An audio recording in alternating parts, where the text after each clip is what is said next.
이것이 복음이다. 보라 축 성탄 아담 베이커리다.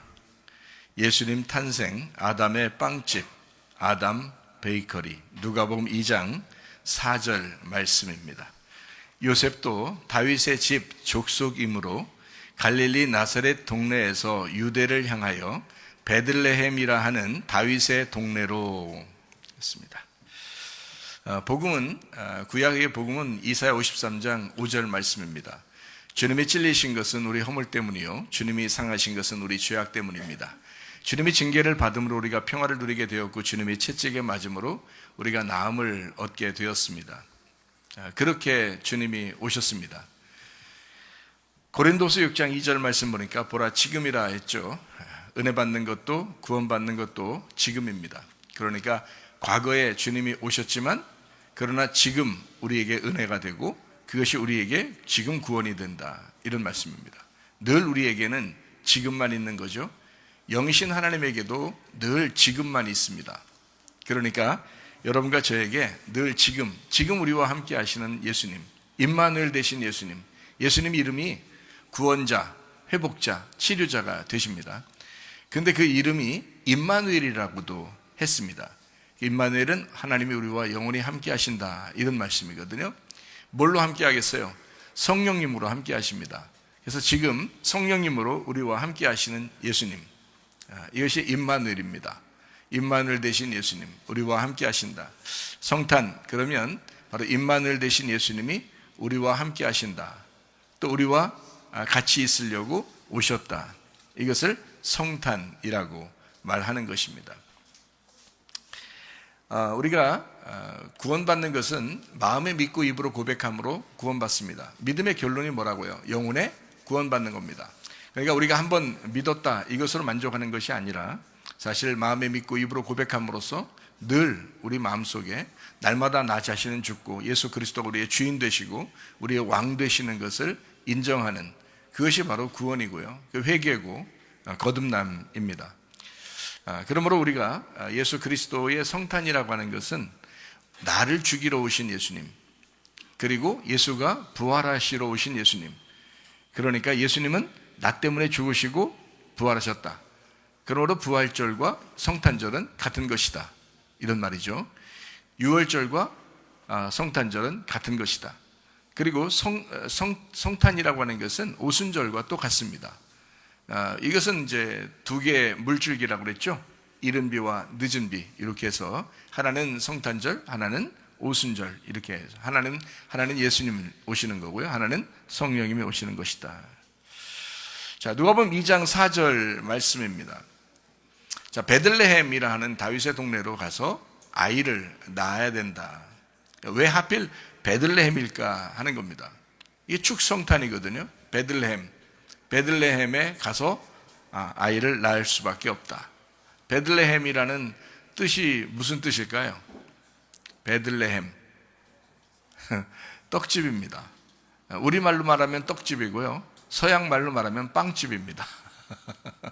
거기는 빵을 먹고 우리는 떡을 먹고, 우리는 밥을 먹으니까 그걸로 이제 쌀로 떡을 만들어서 그걸 떡집이라고, 방앗간을 그렇게 얘기하지만 베들레헴이라고 하는 것은 방앗간을 의미합니다. 방앗간, 떡집.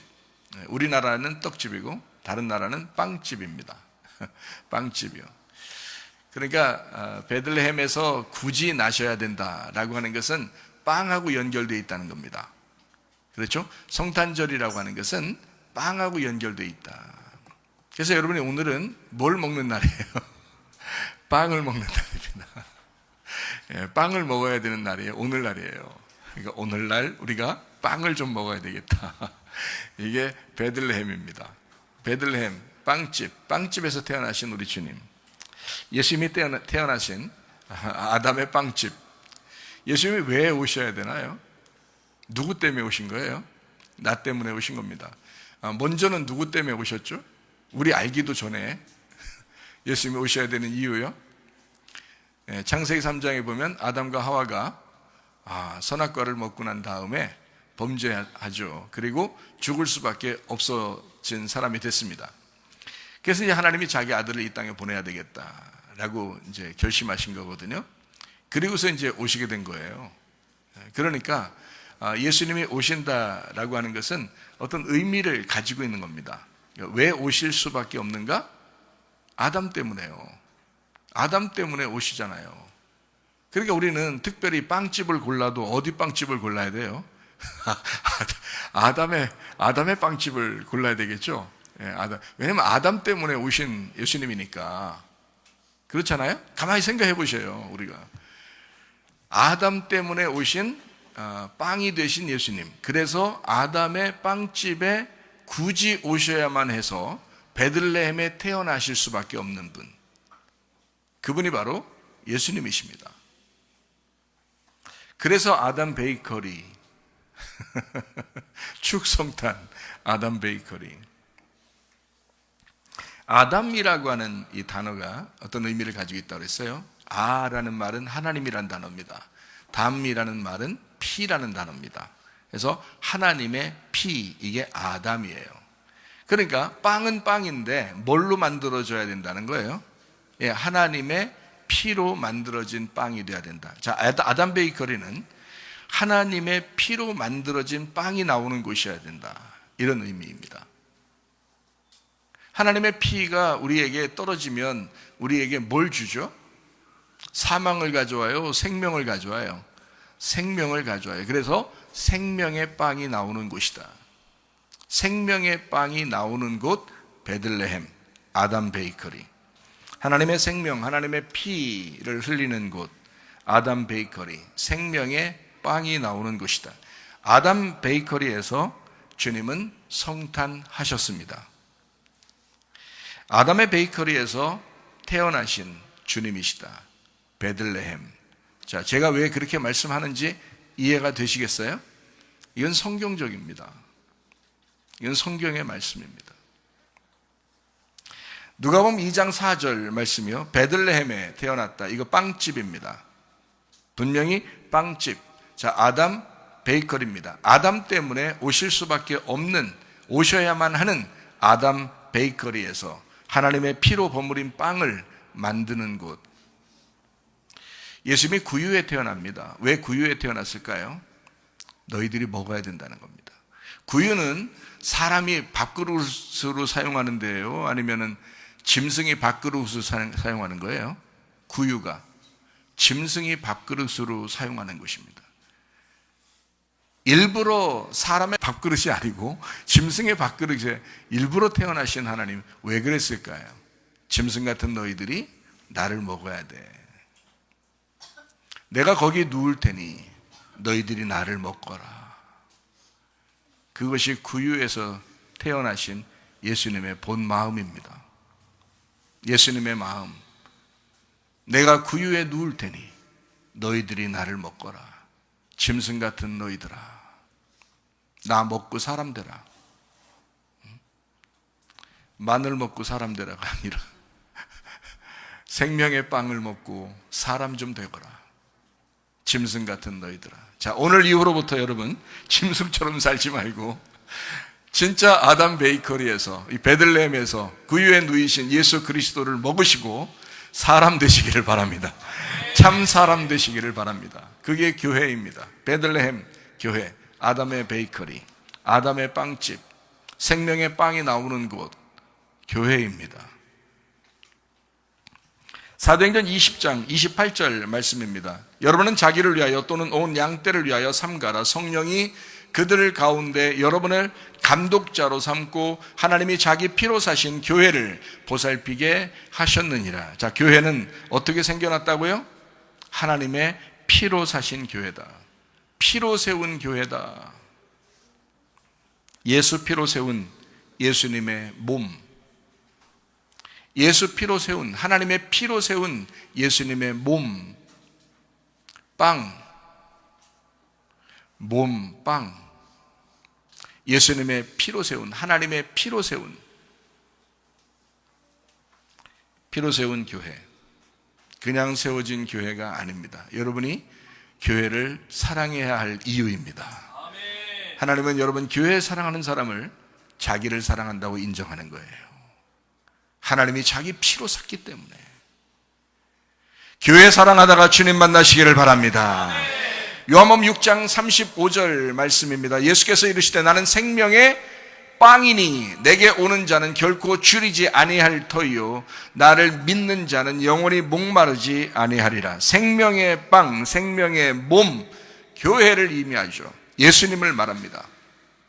예수님의 몸, 교회, 생명의 빵, 생명의 몸. 요한복음 6장 51절 말씀입니다. 나는 하늘에서 내려온 살아있는 빵이니 사람이 이 빵을 먹으면 영생하리라. 내가 줄 빵은 곧 세상의 생명을 위한 내 살이니라 하시니라. 살아있는 빵, 살아있는 몸, 교회, 예수를 말합니다. 요한복음 6장 54절 말씀입니다. 내 살을 먹고 내 피를 마시는 자는 영생을 가졌고 마지막 날에 내가 그를 다시 살리리라. 살을 먹고 피를 마시는 자가 영생한다. 뭘 먹으라는 얘기예요? 예수님의 몸을 먹으라는 얘기예요. 예수님의 몸을 먹으라는 얘기예요. 그리고 예수의 피를 마시라는 겁니다. 그러면 영생한대요. 어떻게 하라는 거예요? 예수 먹고 하나 되라는 얘기입니다. 예수 먹고 하나 되라. 그게 교회예요. 예수님의 몸이 교회니까.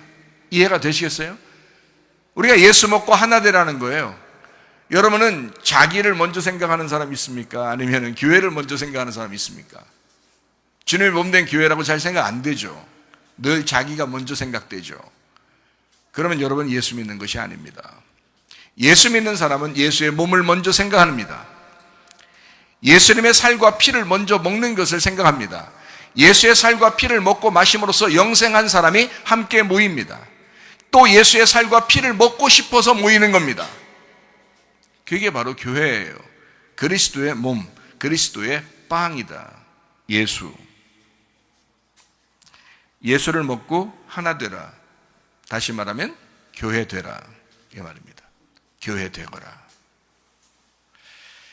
요한복음 6장 57절 58절 말씀입니다. 살아계신 아버지께서 나를 보내심에 내가 아버지로 말미암아 사는 것 같이 나를 먹는 그 사람도 나로 말미암아 살리라. 이것은 하늘에서 내려온 빵이니 조상들이 먹고도 죽은 그것과 같지 아니하여 이 빵을 먹는 자는 영원히 살리라. 예수 곧 교회, 곧 영생입니다. 예수를 믿는 자는 영생합니다. 교회에 하나가 된 자는 영생한다. 같은 말입니다. 여러분 어때요? 여러분은 예수님 잘 믿는다고 생각했죠. 그러나 교회를 인정하고 교회를 신뢰하고 교회 안에서 연합하는 것은 별로 하나가 되려고 하지 않았죠.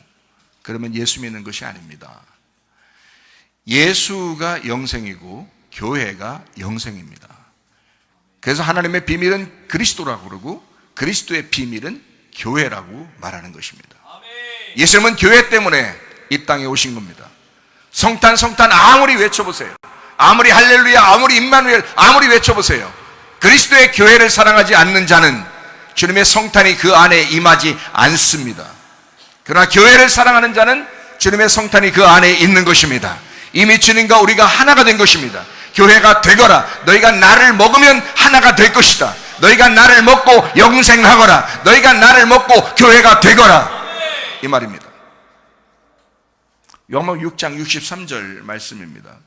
살리는 것은 영이니 육은 무익하니라. 내가 너희에게 이른 말은 영이요 생명이라. 레마, 전달된 말씀입니다. 전달된 말씀, 레마가 예수 그리스도예요. 예수 그리스도가 이 땅에 오셨는데 그 전달된 말씀이라 그래요. 로고스 말씀이 있는데 그 하나님이십니다. 그 로고스 말씀이 이 땅에 우리에게 전달됐어요. 레마로 전달됐습니다. 그래서 살리는 것은 영이다. 육은 무익하다. 내가 너희에게 이른 말, 이 레마가 영이요 생명이다. 예수 그리스도가 영이요 생명이다. 레마를 들으면 영생이라는 생명, 영이라는 생명을 섭취하는 것이다.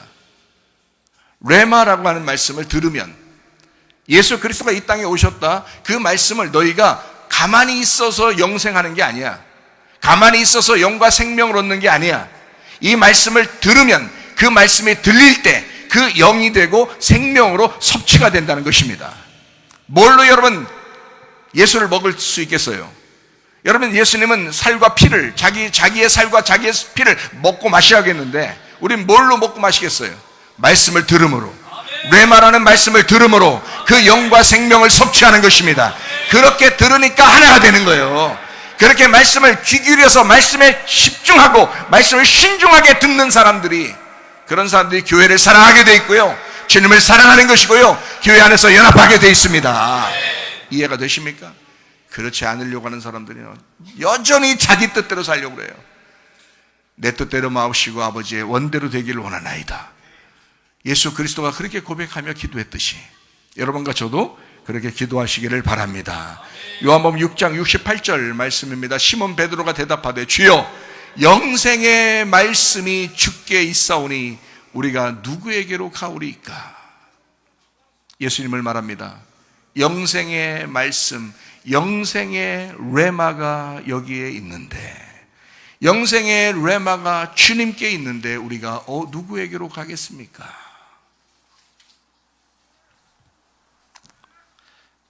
영생의 레마, 예수 그리스도, 그분이 우리와 함께 하십니다. 아멘. 말씀을 들을 때 그 영과 생명을 섭취하는 것입니다. 아멘. 말라기서 4장 5절 말씀입니다. 보라, 여호와의 크고 두려운 날이 이르기 전에 내가 선지자 엘리야를 너희에게 보낼 것이다 라고 했습니다. 크고 무서운 날이 임하기 전에 엘리야를 보낸다. 열왕기하 1장 8절 말씀 보니까 털이 많은 사람이요 엘리야는 허리에 가죽띠를 띈 사람이다 했습니다. 마태복음 3장 4절 말씀 보니까 요한, 침례 요한도 낙타 털 옷을 입고 허리에 가죽띠를 띠고 음식은 메뚜기와 석청을 먹고 있습니다. 마태복음 11장 14절 말씀에 오리라 한 엘리야가 곧 침례 요한이다 라고 증거했습니다. 크고 무서운 날, 어떤 날입니까? 심판의 날이에요. 나를 끝장내러 오신 예수님의 성탄입니다. 십자가의 죽음, 나를 위해서 죽으시러 이 땅에 오신 분, 하나님의 가슴을 찢고 그 슬픔 가운데 이 땅에 내려오셔야만 하는, 우리를 구원하기 위해서 오셔야만 하는 그 성탄, 그 날이 크고 무서운 날입니다. 나를 끝장내러 오시는 날, 생명의 양식으로 풍성한 날. 그래서 예수님은 이 땅에 오셔서 하신 말씀이죠. 자기 자신을 구유에 누여 너희들 짐승들이 먹어야 한다. 그러니까 어디서 먹어야 돼요? 아담 베이커리에서 그 빵을 먹어야 한다. 왜? 아담 때문에 예수가 오게 된 거잖아요. 인간들 때문에 예수님이 오신 거잖아요. 하나님의 피로 버무린 그 빵을 너희들이 먹어야 영과 생명을 얻는 것이다. 하나님의 말씀을 듣는 이유가 바로 여기에 있습니다. 생명의 양식으로 풍성한 날, 그 날이 오늘이어야 합니다. 누가복음 2장 14절 말씀입니다. 지극히 높은 곳에서는 하나님께 영광이요 땅에서는 하나님이 기뻐하신 사람들 중에 평화로다 하니라. 하나님께 영광이다. 이 영광이라는 말이 헬라어로는 독사라는 단어입니다. 이제 우리 기어다니는 이런 거 많은 얘기하는 거 아닙니다. 짐승 얘기하는 거 아닙니다. 독사라는 단어입니다. 이것이 히브리 말로는 카보드라는 단어입니다. 이 카보드라는 단어는요, 카보드 이런 단어는 영광이라는 단어가 이게 무거운 짐이라는 단어입니다. 무거운 짐. 하나님께 영광이요, 하늘에서 하나님께 영광이요, 하나님은 무거운 짐을 지셨다라는 말입니다. 하나님은 무거운 짐을 지셨다. 그게 하나님께 영광이요. 그거를 깨닫고 그분을 찬양하는 게 영광인 거죠. 그 영광을 알아주는 자가 주님을 찬양하는 거예요. 그걸 하나님이 영광 받으신다 이렇게 말하는 거예요. 찬양이 참 중요하죠. 하늘에는 영광이요, 하나님께는 영광이요, 땅에서는 하나님이 기뻐하시는 사람들 중에 평화로다 그랬습니다. 땅에서는 평화가 온다. 평화라는 말은 이 헬라어로 구약 히브리 말로는 샬람이라는 솔로몬이라는 단어고요. 이게 신약 헬라어 말로는 에이레네라는 단어입니다. 에이레네라는 단어의 특징적인 원래 많이 쓰이는 단어 의미는 연합, 하나됨이라는 단어입니다. 하나됨. 그리고 평안하다. 서로 하나 되면 가정도 그렇죠, 교회도 그렇죠. 서로 하나 되면 어때요? 평안하죠, 행복하죠, 기쁘죠. 그런데 서로 하나 되지 않고 서로 싸우고 이혼하고 막 그렇게 갈라지고 막 교회에서도 막 분리되고 이러면 어떻게 돼요? 마음이 쓸쓸하고 괴롭고 막 이러잖아요. 불안하고, 그죠? 그러니까 평안의 반대가 불안해요. 그죠? 평안하지 않다. 이것은 불안하다. 이런 말이거든요. 근데 평화롭다. 땅에서 평화롭다. 이 말은 서로 하나가 되었다. 서로 연합했다. 다시 말하면 교회다. 이런 말입니다. 교회다. 교회가 되었다라는 말이에요. 자, 하늘에는 영광이요. 자, 하나님이 무거운 짐을 지셨어. 누구예요? 예수님이십니다. 자기 아들을 이 땅에 보내야 돼. 자기 아들을 이 땅에 보내야 돼. 하늘에서 이 땅에 보내야 돼. 그 무거운 짐을 예수님이 지고 오신 거예요. 여러분, 잘 생각해요. 여러분 예수님이라고 생각해 보세요. 이 땅에 태어났어요. 처음에 태어날 때부터 범상치 않아요. 베들레헴에 태어나야 됩니다. 구유에 누워 있어야 됩니다. 그리고 이제 살아갑니다. 나사렛 동네에서 이제 가난뱅이로 살아갑니다.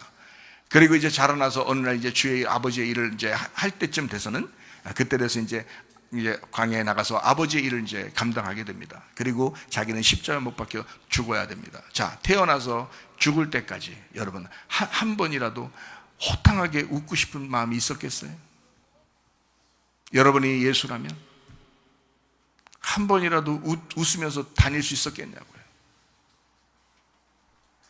인류의 그 죄를 위해서 이 땅에 오신 주님이 한 번이나 제대로 웃을 수 있었겠는가? 그분은 아버지의 무거운 짐을 지고 오신 분이에요. 그분은 아버지의 영광이 무엇인지를 정확하게 아시는 분입니다. 그리고 이 땅에 오신 분입니다. 하늘에는 영광이요, 하나님께는 영광이요, 하나님께는 무거운 짐이요, 이 땅은 평화로다. 너희들은 연합하고 하나 되고 교회를 이루어라. 예수가 죽을 테니 교회가 세워질 것이다. 이게 하늘에는 영광이요, 땅에는 평화입니다. 하나님은 교회 세우기 위해서 무거운 짐을 끝까지 지신 겁니다. 땅의 평화를 위해, 땅의 연합을 위해. 제가 몇 번을 여러분에게 강조해야 합니까? 교회 사랑하시다가 주님 만나시기를 바랍니다. 아멘. 주님은 그것 때문에 돌아가신 거예요. 주님은 그것 때문에 이 땅에 오신 거예요. 말로만, 그냥 어떤 절기로만 그렇게 성탄 얘기하지 마세요. 하나님이 가증하게 여기십니다. 그런 식으로 하지 마세요. 진심으로 예수님을 축하하세요. 진심으로 그 예수님을 영접하세요. 진심으로 그 예수님께 영광을 돌리세요. 여러분, 신명기 11장 14절 말씀입니다. 이른 비 늦은 비를 적당한 때에 내리시겠다. 10월과 4월입니다. 하나는 가을이고 하나는 봄입니다. 가을은 예수님 탄생이요, 봄에는 예수님의 십자가 죽으심과 오순절 성령 충만이 임하는 날입니다. 이렇게 예수님의 오심과 성령의 오심을 정확하게 하나님은 그 기간에 오신다라는 말씀입니다. 신명기 32장 2절 말씀이요, 주의 말씀은 소나기같이 임한다 라고 말씀합니다. 가을비와 봄비입니다. 성탄절과 오순절 같은 것이죠. 그래서 예수님의 탄생과 성령의 오시는 것은 같은 것이다. 성탄, 우리가 다시 한번 생각해 봐야 되겠죠? 어떤 의미를 가지고 있습니까? 우리는 마치 그냥 성탄, 예수님 오셨다, 우리 기뻐하자, 기쁘다, 구주 오셨네 라고만 하지만 사실 성탄이라는 정확한 의미를 우리가 깨달아야 합니다. 성탄, 십자가의 죽음이었습니다. 처음 오실 때부터 베들레헴에 태어날 수밖에 없는, 아담의 베이커리에서 빵으로 만들어질 수밖에 없었던 짐승 같은 우리들에게 양식을 주어야만 하는 그분이 이 땅에 오십니다. 6월절 어린 양이십니다. 오순절 성령 충만이십니다. 예수님이 태어날 당시, 그리고 오순절 성령 충만할 때도 가장 세상은 어두웠습니다. 가장 어두운 때, 그때 주님이 오신 겁니다. 그리고 성령님도 가장 어두울 때 오는 겁니다. 왜냐하면 빛이라고 하는 것은요, 가장 어두울 때 임하는 거거든요. 제가 성경 한번 읽어드릴게요. 사도행전 2장 16절부터 21절까지 말씀입니다. 이는 곧 선지자 요엘을 통하여 말씀하신 것이니 일러스되, 하나님이 말씀하시기를 말세에 내가 내 영을 모든 육체에 부어주리니 너희의 자녀들은 예언할 것이요 너희의 젊은이들은 환상을 보고 너희의 늙은이들은 꿈을 꾸리라. 그때 내가 내 영을 내 남종과 여종들에게 부어주리니 그들이 예언할 것이요 또 내가 위로 하늘에서는 기사를 아래로 땅에서는 징조를 베풀리니 곧 피와 불과 연기로다. 주의 크고 영화로운 날이 이르기 전에 해가 변하여 어두워지고 달이 변하여 피가 되리라. 누구든지 주의 이름을 부르는 자는 구원을 받으리라 하였느니라. 자, 여기서 피는 죽음을 의미하고 불은 심판을 의미합니다. 그리고 연기는 두려운 임재를 의미합니다. 그리고 해가 변하여 흑암으로 바뀝니다. 달이 변하여 피로 바뀝니다. 자, 이것을 종말이라고 합니다. 예수님만 빛이기 때문에 나머지를 싹 다 어둡게 만들어 놓은 겁니다. 그게 세상의 어두운 가운데 오신 성탄 예수 그리스도이십니다. 예수님이 오시면 크고 무서운 일이 벌어지게 될 것이다, 이런 말입니다. 여러분, 어떤 예수님을 만나시겠습니까? 여러분, 기쁨으로 예수님 만나시겠습니까? 아니면 심판의 예수님을 만나시겠습니까? 요엘서 2장에는 사도행전 2장과 똑같은 의미의 내용들이 있습니다. 요엘서 2장 28절부터 32절까지 말씀입니다. 그 후에 내가 내 영을 만민에게 부어주리니 너희 자녀들이 장래일을 말할 것이며 너희 늙은이는 꿈을 꾸며 너희 젊은이는 이상을 볼 것이며 그때 내가 또 내 영을 남종과 여종에게 부어줄 것이며 내가 이적을 하늘과 땅에 베풀리니 곧 피와 불과 연기 기둥이라. 여호와의 크고 두려운 날이 이르기 전에 해가 어두워지고 달이 핏빛같이 변하려니와 누구든지 여호와의 이름을 부르는 자는 구원을 얻으리니 이는 나 여호와의 말대로 시온산과 예루살렘에서 피할 자가 있을 것이며 남은 자 중에 나 여호와의 부름을 받을 자가 있을 것임이니라. 언제를 얘기하고 있나요? 예수님의 오심과 성령님의 오심을 이야기하는 겁니다. 이게요. 말세가 이미 도래했습니다. 지금 우리는 말세를 살고 있는 사람들입니다. 주의 이름을 부르는 자 구원을 받을 것이다. 크고 두려운 날이 임한다. 그것이 종말이게 될 것이다. 스가랴 6장도 요한계시록 6장도 이런 종말에 대한 똑같은 이야기를 합니다. 자, 이랬을 때 여러분 생각해 보세요. 해결책이 없을까? 해결책이 있습니다. 요엘서 2장은 사도행전 2장과 똑같은 이야기를 하고 있는 겁니다. 다시 말하면 사도행전 2장은 어떤 건가요? 성령 충만이 임하는 오순절날을 얘기합니다. 그러면 요엘서 2장은 똑같은 사도행전 2장의 이야기를 하고 있다면 요엘서 2장은 지금 멀리 떨어져 있는 종말을 얘기하는 겁니까? 지금 그 오순절날에 임할 일에 대해서 설명하는 겁니까? 오순절날에 임할 일에 대해서 설명하고 있단 말입니다. 요엘서 2장에. 그러면 그 날이 멀리 떨어져 있는 날이에요? 아니면 지금 읽고 있는 우리들에게 또 말씀하는 겁니까? 지금 읽고 있는 우리들에게 말씀하고 있는 것이라 이 말이에요. 어떤 주님을 만날 것인가? 요엘서 2장도 사도행전 2장도 성령 충만이 임하는 날도 어떤 사람은 성령을 받을 때 기쁨으로 받는 사람이 있는 것이고 어떤 사람은 심판을 받는 사람이 있다 이 말입니다. 여러분, 심판을 받고 주님을 만나서 구원을 받아야지 심판만 받으면 되겠느냐 이 말이에요. 안 되겠죠. 주님의 뜻대로 구해야죠. 주님의 뜻대로 살아야죠. 아버지의 뜻이 무엇입니까? 그리스도와 교회입니다. 그리스도와 교회와 연합하는 것이 아버지의 뜻입니다. 성령께서는 그것 때문에 오신 거예요. 누차 여러분에게 강조하고 있는 말씀들입니다. 왜냐하면 그게 성경의 요약이니까. 요엘서 2장과 사도행전 2장을 분리해서 보는 사람들이 꽤 있습니다. 그렇지 않아요. 같은 이야기입니다. 자, 요엘서 2장 12절 13절 말씀에 해결책이 나오는데 이렇게 하면 된다라고 했습니다. 여호와의 말씀에 너희는 이제라도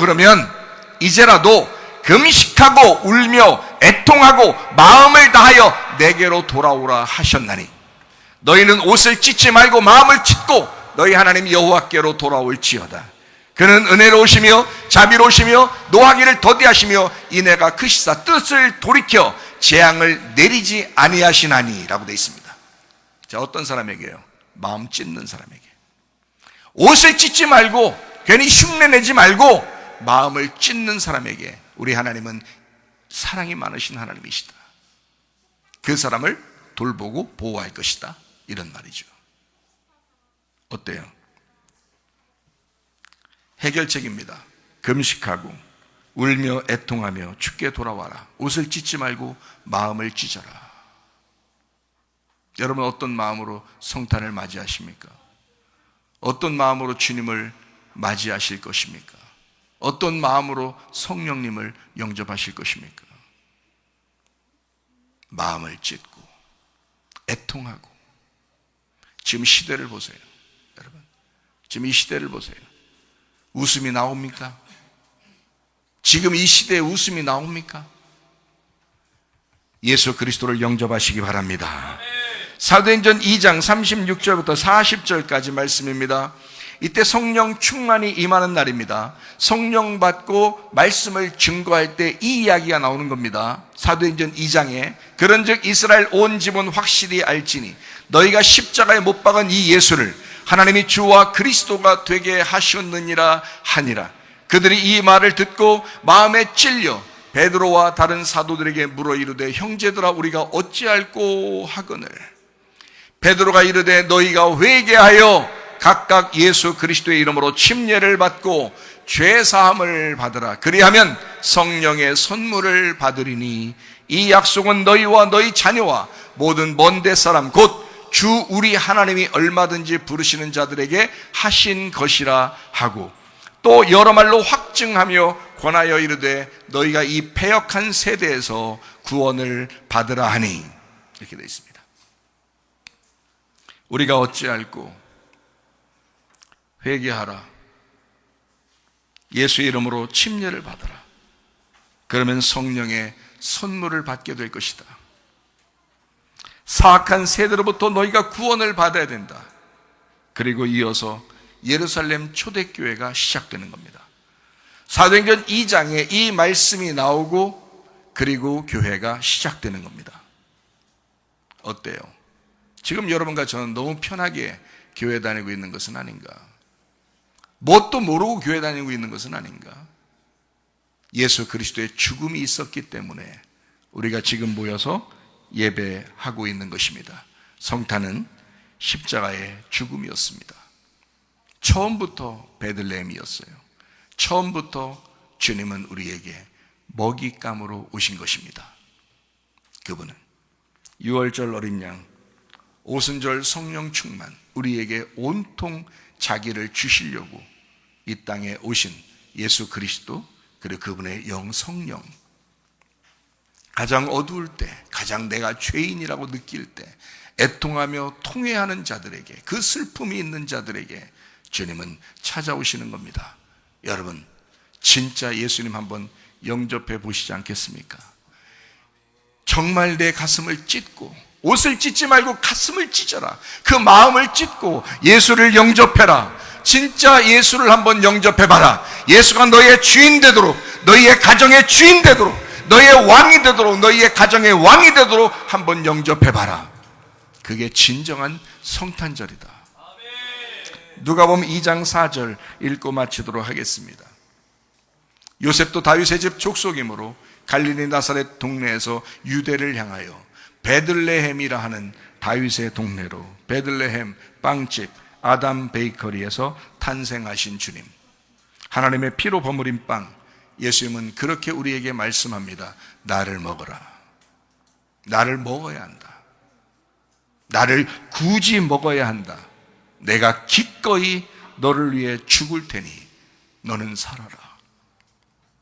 내가 너 살리기 위해서 내가 죽을 테니 너는 나를 먹고 살아라. 너는 살아야만 한다. 제발 살아라. 내가 너를 위해 죽을 테니 제발 너는 살아라. 주님의 성탄의 가장 큰 보답은 우리의 영혼이 구원받아 천국 가는 것입니다. 우리 하나님 사랑과 은혜를 감사드립니다. 하나님 주의 뜻대로 이 땅에 오신 예수 그리스도, 우리에게 먹잇감 되시고 생명의 빵이 되신 주님, 우리를 살리기 위해서 죽으시는 우리 주님, 주님의 성탄을 기억합니다. 주님의 성탄을 받아들입니다. 주님의 성탄을 기뻐합니다. 우리 교회 주님의 성탄이 복음이 되게 하옵소서, 기쁨이 되게 하옵소서, 온 인류에게 행복이 되게 하옵소서. 예수님 귀하신 이름 받들어 기도 올리옵나이다. 아멘.